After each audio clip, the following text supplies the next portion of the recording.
Jika dalam Islam ada banyak golongan, lalu golongan manakah yang paling benar? Mengenai golongan yang paling benar, itu jawabannya wallahu a'lam. Hanya Allah yang tahu. Kita tidak bisa menilainya, karena hal itu adalah perkara yang samar, yang sangat sulit untuk dinilai, dan yang mampu menilainya secara sempurna, mana golongan yang paling benar, hanya Allah saja. Tapi kita tidak usah bingung dengan hal tersebut, karena kita bisa membagi perkara tersebut ke dalam 3 bagian. Pertama benar, kedua salah, dan ketiga samar. Jadi, di suatu golongan, pasti ada 3 kemungkinan yang bisa terjadi, di mana di setiap ajaran yang mereka ajarkan kepada para pengikutnya itu, bisa kita nilai sebagai sesuatu yang benar, sesuatu yang salah, dan sesuatu yang samar, atau tidak jelas baik buruknya, benar tidaknya. Baiklah, kita akan bahas satu persatu. Pertama, benar. Jadi ajaran yang mereka ajarkan kepada para pengikutnya itu bisa kita nilai benar apabila yang mereka ajarkan itu tidak bertentangan dengan Al-Quran dan Sunnah, di mana Al-Quran dan hadis menyebutkannya dengan jelas bahwa hal yang dilakukan itu adalah benar. Contohnya, menolong orang yang kesusahan itu baik, bersedekah itu baik, puasa Ramadan itu wajib, merampas harta anak yatim itu dosa, menyakiti makhluk lainnya itu dosa, dan lain sebagainya. Itu adalah perkara yang sudah jelas benar, dan kita bisa menilainya bahwa ajaran itu benar. Kemudian yang kedua, salah. Jadi ajaran yang mereka ajarkan kepada para pengikutnya itu bisa kita nilai salah apabila yang mereka ajarkan itu bertentangan dengan Al-Quran dan Sunnah, di mana Al-Quran dan hadis menyebutnya dengan jelas bahwa hal itu adalah salah. Contohnya, boleh berzina, boleh minum minuman yang memabukkan, boleh mencuri, boleh menyakiti orang lain, dan lain sebagainya. Itu adalah perkara yang sudah jelas salah. Jadi kita harus berhati-hati dengan hal-hal tersebut. Jangan tertipu. Intinya, jika ulama itu menyuruh hal yang tidak bertentangan dengan perintah Allah dan Rasul-Nya, maka itu aman. Tapi jika hal itu melanggar larangan agama, maka itu salah atau sesat. Takdim kepada ulama itu bagus, tapi menuruti kata ulama untuk melanggar larangan Allah adalah tindakan yang salah, sekalipun ulama itu terkenal dan dianggap mulia. Jadi sekali lagi hati-hati buat kalian semua dengan hal-hal semacam itu. Ingat, ulama juga manusia, ulama juga punya nafsu, dan ulama juga bisa menghalalkan segala cara untuk mendapatkan apa yang dia inginkan. Hati-hati, hati-hati, dan hati-hati. Jangan tertipu. Oke, kita lanjut yang ketiga. Yang ketiga adalah samar. Jadi ajaran yang mereka ajarkan kepada pengikutnya itu bisa kita nilai samar apabila yang mereka ajarkan itu tidak bertentangan dengan Al-Quran dan Sunnah. Dan Al-Quran dan Sunnah juga tidak menyebutnya dengan jelas bahwa hal itu salah atau haram.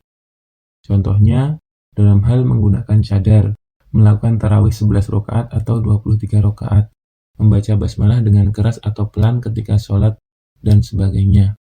Hal-hal tersebut adalah perkara samar, dan yang tahu kebenarannya hanya Allah, karena memang Al-Quran dan hadis tidak membahas hal itu secara jelas atau masih multitafsir, sehingga untuk penentuan hukumnya atau untuk menilainya benar atau salah kembali kepada keyakinan masing-masing jiwa.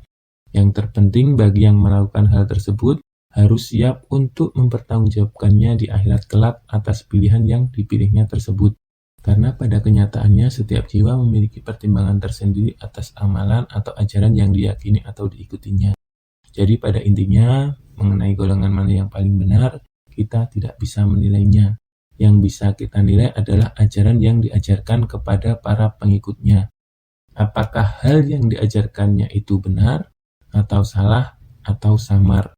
Kalau benar, boleh diikuti. Kalau salah, jangan diikuti. Dan kalau samar, kembali kepada keyakinan masing-masing jiwa. Mau mengikuti yang mana? Yang penting tahu dasarnya tindakan tersebut dan siap mempertanggungjawabkannya di akhirat kelak atas pilihan tersebut. Karena untuk perkara yang samar itu memang hanya Allah yang mampu menilainya secara sempurna. baik buruknya, kelemahan dan kelebihannya, bermanfaat atau tidak, diterima atau tidak, hanya Allah yang mampu menilainya secara sempurna. Nah, dari hal-hal tersebut kita bisa belajar bahwa perbedaan golongan bukanlah sebuah jalan untuk kita saling bermusuhan dan saling membenci, tapi itu adalah sebuah jalan untuk kita bisa saling belajar satu sama lain, saling koreksi, saling berhati-hati, dan saling mengingatkan satu sama lain agar semuanya bisa selamat di akhirat nanti.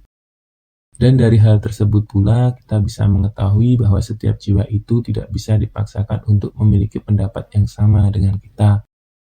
Karena mereka pasti juga memiliki pertimbangan masing-masing dalam setiap perkara yang ingin mereka ikuti. Sebagaimana kita tidak bisa dipaksa untuk sependapat dengan mereka, maka mereka pun juga sama. Mereka juga tidak bisa dipaksa untuk sependapat dengan kita. Kita punya pertimbangan tersendiri, mereka juga punya pertimbangan tersendiri. Nah, dengan menyadari hal-hal tersebut, semoga kita semua bisa saling menghargai dan menghormati satu sama lain, antara satu golongan dengan golongan yang lainnya. Hal itu sebagaimana yang dicontohkan oleh para imam yang 4, yaitu Imam Syafi'i, Imam Hambali, Imam Maliki, dan Imam Abu Hanifah, di mana para imam itu bisa menghargai dan menghormati satu sama lain dalam pendapat-pendapat mereka. Dan yang perlu kita ketahui di sini adalah kenapa mereka bisa saling menghargai dan menghormati satu sama lain? Hal itu adalah karena mereka juga menyadari bahwa Al-Quran dan As-Sunnah atau hadis memang bisa ditafsirkan ke beberapa arah, sehingga terjadilah perbedaan dalam hal ibadah atau hukum-hukum yang mereka buat. Selain hal itu, mereka juga menyadari bahwa perkara yang berbeda di antara mereka adalah perkara yang samar. Sehingga jika mereka ada perbedaan pendapat dalam menafsirkan Al-Quran dan As-Sunnah, dan hal itu adalah perkara yang samar, maka mereka tidak berani menyalahkan atau menghakimi dan akan mengembalikannya kepada Allah, karena hanya Allah yang mampu menilainya secara sempurna atas apa yang difatwakan atau yang diajarkan itu, dan juga karena setiap jiwa akan menanggung sendiri atas apa-apa yang menjadi pendapat dan pilihannya. Biarlah Allah saja yang menilai, karena hanya Allah yang mampu menilainya secara sempurna. Berani berpendapat, berani berfatwa, dan berani mengajarkannya, berarti harus siap bertanggung jawab di akhirat kelak atas apa-apa yang dilakukannya tersebut. Itulah dasar para imam, sehingga mereka bisa saling menghargai dan menghormati satu sama lain. Dan kita juga harus belajar dari apa yang mereka contohkan, sehingga kita semua bisa saling menghormati dan saling menghargai satu sama lain, antara golongan yang satu dengan golongan yang lainnya.